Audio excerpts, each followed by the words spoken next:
అసలు రైవల్రీస్ అనే కాన్సెప్టే లేకపోతే సినిమా ఇండస్ట్రీ నడవడం అనేది చాలా అంటే చాలా పెద్ద కష్టం అయిపోయేది. ఆ రైవల్రీస్ ఉండబట్టే ఒకరు మా హీరో అంటే గొప్పరా అంటే ఇంకోటి మా హీరో గొప్పరా అని చెప్పి అలా ఎగేసుకెళ్ళిపోయి తేడాతో సినిమాని అలా చూసేవాళ్ళు అనమాట.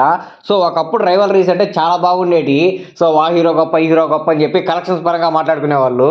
సో కాలక్రమేణా ఎలా వచ్చిందంటే టాప్ స్టార్స్ అందరు పెరిగిపోవడం వల్ల రైవల్రీస్ పాటకైతే డివైడ్ అయిపోయాయి అనమాట. ప్రజెంట్ ఇప్పుడైతే రైవల్రీస్ ఎవరికి మధ్య కూడా అర్థం కావట్లేదు.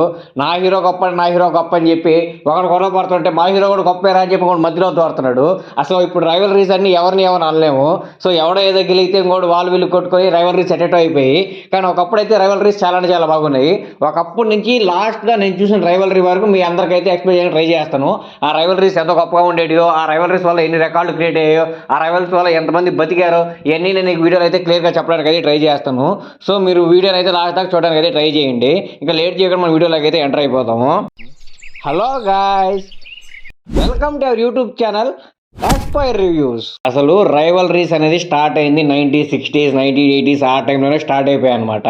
ఆ టైంలో ఎవరున్నారు రైవల్రీస్ అంటారా? ఉన్నారు కదా బ్రో, ఎన్టీఆర్ గారు ఉన్నారు మరియు నాగేశ్వరరావు గారు ఉన్నారు. అప్పట్లో అయితే వీళ్ళిద్దరే అనమాట యాక్టర్లు. వీళ్ళని కొట్టే యాక్టర్ లేరు, అసలు వేరే యాక్టర్ కూడా లేడు.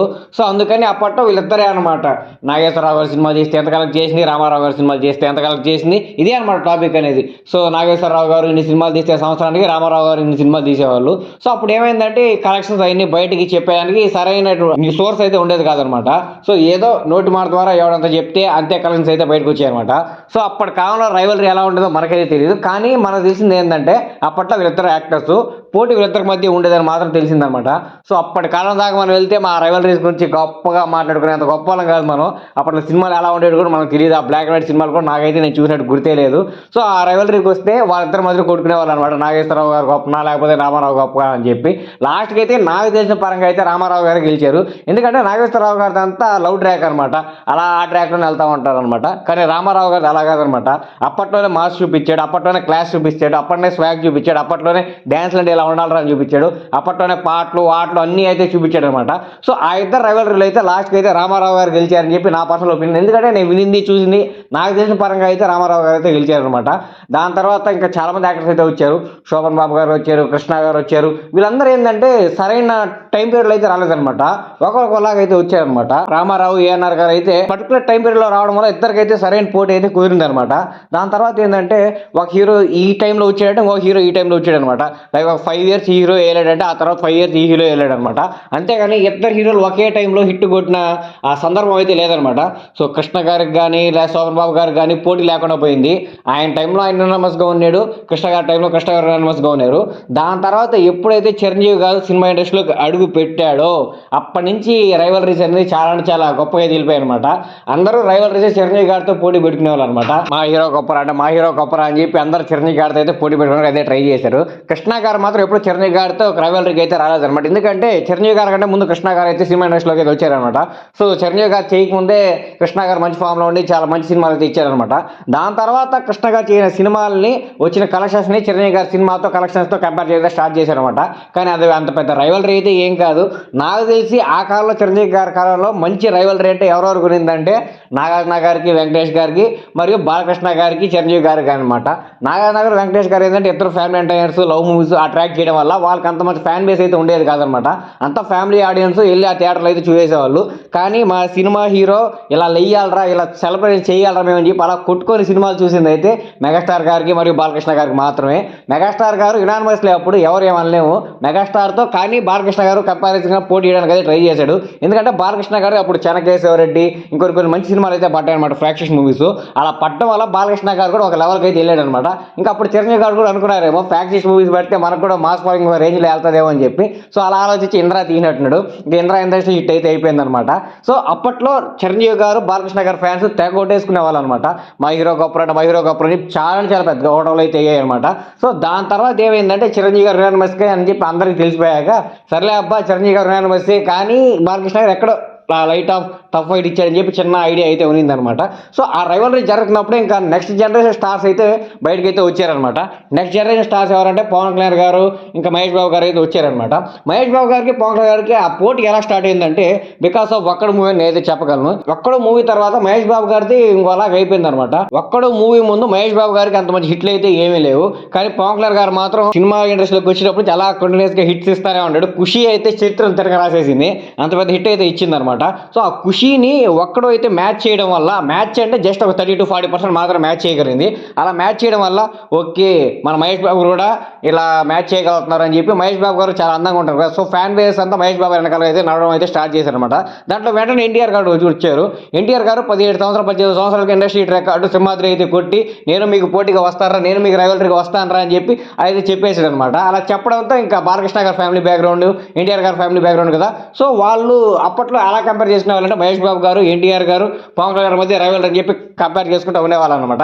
కానీ కాలక్రమేణా ఏమైపోయిందంటే ఎన్టీఆర్ గారికి ఆ సింహాద్రి తర్వాత అంత మంచి హిట్లు అయితే ఏం పడలేదు అనమాట. కానీ వెంటనే 2006లో మహేష్ బాబు గారికి ఇండస్ట్రీ హిట్ అయితే పడింది అనమాట పోకిరి సినిమాతో. ఆ పోకిరి సినిమాతో మళ్ళీ వెంటనే జల్సా సినిమా అయితే వచ్చిందనమాట. ఆ జల్సా సినిమా రావడంతో పోకిరి రికార్డులు కొన్ని అయితే ఎగిరిపోయాయి అనమాట. సో అలా ఏమైపోయిందంటే మహేష్ బాబు గారు, పవన్ కళ్యాణ్ గారు ఇయర్ బై ఇయర్ సినిమాస్ తీసుకోవడం వల్ల మహేష్ బాబు గారు క్రియేట్ చేసిన రికార్డుని పవన్ కళ్యాణ్ గారు బ్రేక్ చేసేవాళ్ళు, పవన్ కళ్యాణ్ గారు క్రియేట్ చేసిన రికార్డు మహేష్ బాబు గారు బ్రేక్ చేసేవాళ్ళు. సో అలా బ్రేక్ చేయడం వల్ల ఏమైపోయిందంటే ఫ్యాన్స్ మధ్య ఫ్యాన్ వార్స్ అయితే స్టార్ట్ అయిపోయాయి అనమాట. రేపు మా హీరో మీ సినిమాది డేవన్ లేపాడరా, మా హీరో ఆ సెంటర్లో మీ సినిమాని లేపేసాడరా, అది అని చెప్పి అలా ఫ్యాన్ వార్స్ అయితే స్టార్ట్ అయిపోయాయి అనమాట.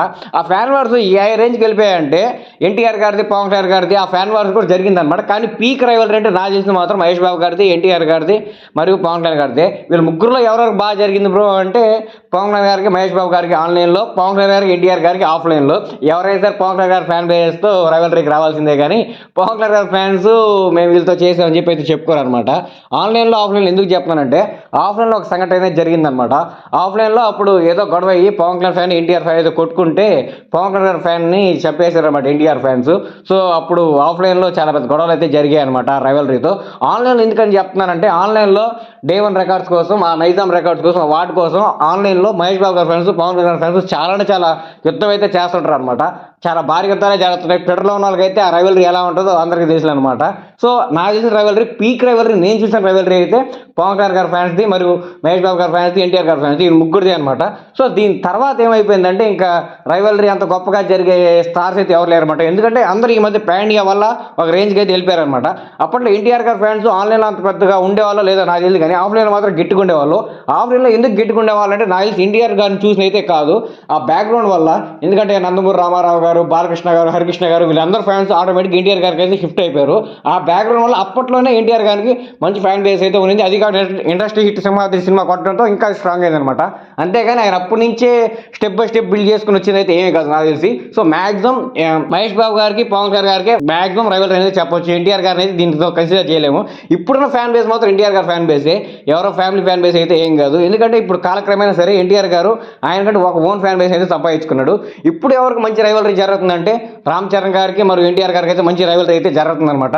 వాళ్ళిద్దరు కలిసి సినిమా తీసినా సరే ఎన్టీఆర్ గారు, రామ్ చరణ్ గారు రైవలరీ అంటే అది ఒక తోపు ఉంటుంది అనమాట. వాళ్ళిద్దరు మంచి ఫ్రెండ్స్ అయినా సరే ఆ రైవలరీ అలాగే ఉంటుంది అనమాట.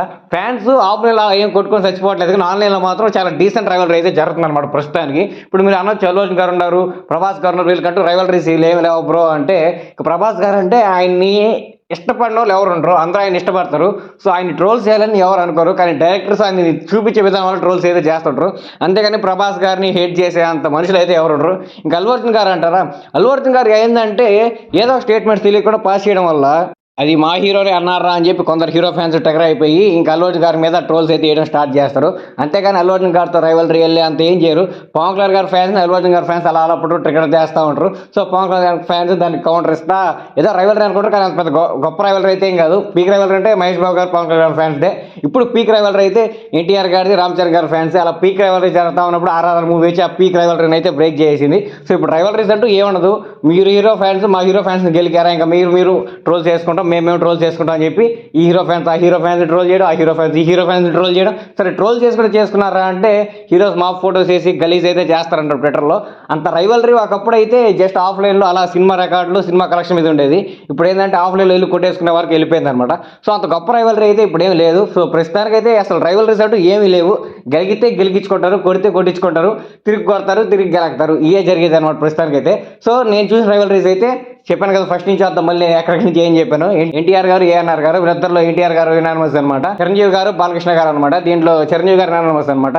నెక్స్ట్ పవన్ కళ్యాణ్ గారు మరియు మహేష్ బాబు గారు. దీంట్లో యునానిమస్ ఎవరు చెప్పాలంటే నాకు కొంచెం కన్ఫ్యూజన్ గానే ఉంది.